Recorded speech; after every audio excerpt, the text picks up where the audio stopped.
Di Gunung Lawu, ada satu tempat yang dipercaya sebagai sumber kehidupan. Namanya Sendang Panguripan. Panguripan berarti kehidupan. Namun bagi sebagian orang yang pernah menginjakan kaki di sana, tempat ini justru terasa seperti perbatasan sunyi antara hidup dan mati. Ernia, Herni, tenang.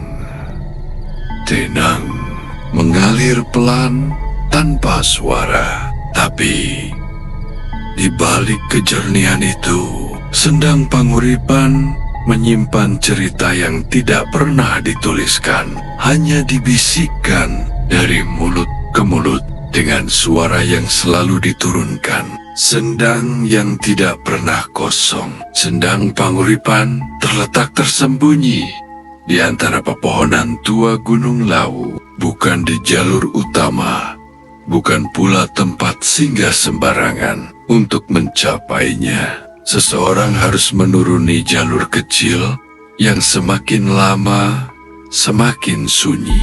Begitu mendekat, udara berubah. Bukan hanya lebih dingin, tapi terasa lebih berat, seolah dada ditekan oleh sesuatu yang tidak terlihat. Para pendaki sering mengatakan satu hal yang sama. Sendang ini terasa seperti ada isinya, meski tidak ada siapa-siapa. Daun-daun bergerak perlahan tanpa angin. Suara hutan mendadak menghilang. Dan yang paling aneh, airnya tidak pernah benar-benar diam. Meski tidak ada yang menyentuhnya, riakan kecil muncul sendiri. Pelan, pelan, teratur, teratur. Seolah ada sesuatu yang bernapas dari dalamnya. Penjaga yang tak pernah menampakkan wajah. Menurut cerita para sesepuh, Sendang Panguripan dijaga oleh penunggu tua, makhluk halus yang bertugas menjaga keseimbangan air kehidupan. Ia tidak jahat, namun ia tidak menyukai manusia yang datang tanpa izin. Tidak ada yang tahu wujud pastinya. Namun, banyak kesaksian menyebutkan ciri yang hampir sama. Sosok tinggi, berdiri di balik pepohonan. Tubuhnya samar seperti bayangan kabut, dan matanya menyala redup seperti bara. Penduduk menyebutnya sebagai Sing Nunggu Urep yang menjaga kehidupan. Mereka percaya jika seseorang datang dengan niat buruk, air Sendang Panguripan tidak akan memberi kehidupan, melainkan mengambilnya kembali. Bayangan di permukaan air. Air Sendang Panguripan sangat jernih. Begitu jernih hingga sering membuat orang tergoda menatap terlalu lama. Dan disitulah masalah bermula. Beberapa peziarah menceritakan pengalaman yang sama. Ketika mereka menatap air Sendang, pantulan yang terlihat bukan wajah mereka sendiri. Ada yang melihat wajah tua dengan mata cekung. Ada yang melihat siluet hitam berdiri tepat di belakangnya. Ada pula yang melihat dirinya sendiri, namun dengan mata kosong dan senyum yang tidak wajar. Seorang pendaki pernah bersumpah ia melihat tangannya sendiri keluar dari dalam air. Padahal ia berdiri beberapa langkah dari bibir Sendang. Ketika ia mundur ketakutan, air kembali tenang, seolah tidak pernah terjadi apa-apa. Namun, sejak malam itu, ia selalu bermimpi berada di Sendang Panguripan, berdiri sendirian, dan mendengar suara air memanggil namanya. Bisikan yang mengundang. Salah satu fenomena paling sering terjadi di Sendang Panguripan adalah bisikan halus, bukan teriakan, bukan suara keras, melainkan panggilan pelan. Sangat dekat, seperti seseorang berdiri tepat di samping telinga. beberapa orang mendengar suara perempuan berkata, "Ganso, Sak, Enggombe, Sak, istirahat dulu, minum dulu." Yang lain mendengar suara lelaki tua berbisik, "Wes, tekan, wis tekan, sudah sampai, kamu sudah sampai." Yang paling menyeramkan, bisikan itu tidak terdengar oleh semua orang. Hanya satu orang dalam rombongan yang mendengarnya, dan orang itu biasanya mulai bertingkah aneh. Diam terlalu lama, menatap air tanpa berkedip, atau perlahan melangkah mendekati Sendang tanpa menyadari dirinya sendiri. Peziarah yang tidak pernah pulang bertahun-tahun lalu.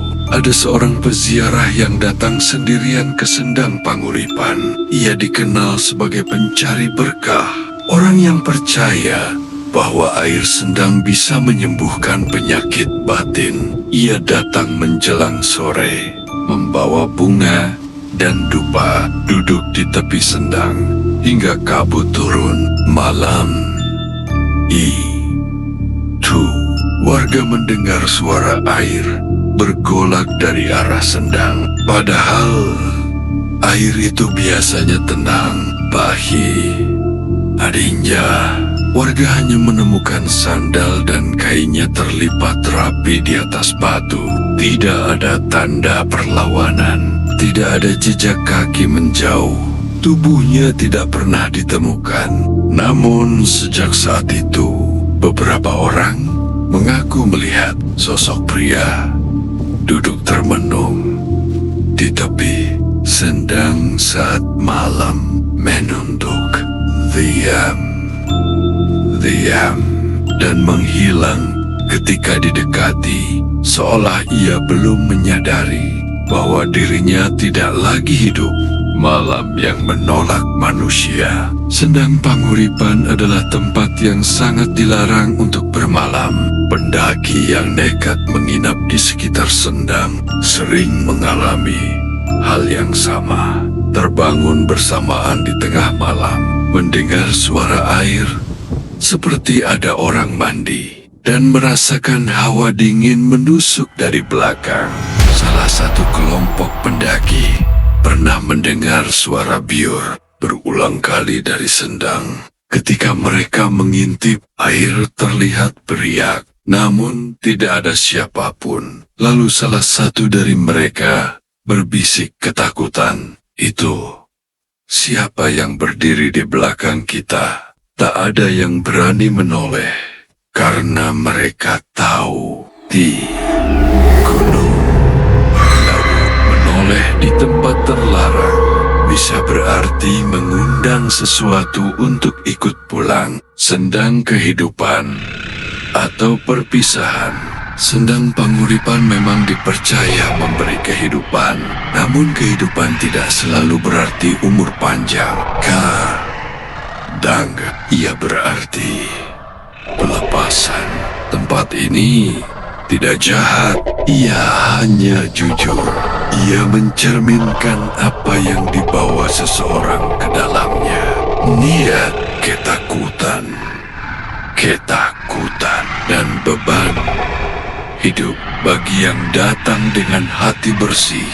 Sendang ini terasa damai, namun bagi yang datang dengan kesombongan atau tanpa menghormati batas, Sendang Panguripan bisa berubah menjadi tempat terakhir yang mereka ingat. Air yang mengingat hingga hari ini. Sendang Panguripan tetap mengalir, tenang, jernih, diam. Namun bagi mereka yang pernah berdiri terlalu lama di tepinya, Sendang itu mengingat. Ia mengingat wajahmu, ia mengingat langkahmu, dan ia tahu apakah kamu datang hanya untuk singgah atau untuk tinggal lebih lama dari yang seharusnya. Karena di Gunung Lawu tidak semua tempat mengizinkan manusia pergi dengan utuh, dan Sendang Panguripan salah satunya. Sekian dan terima kasih. Salam NKRI.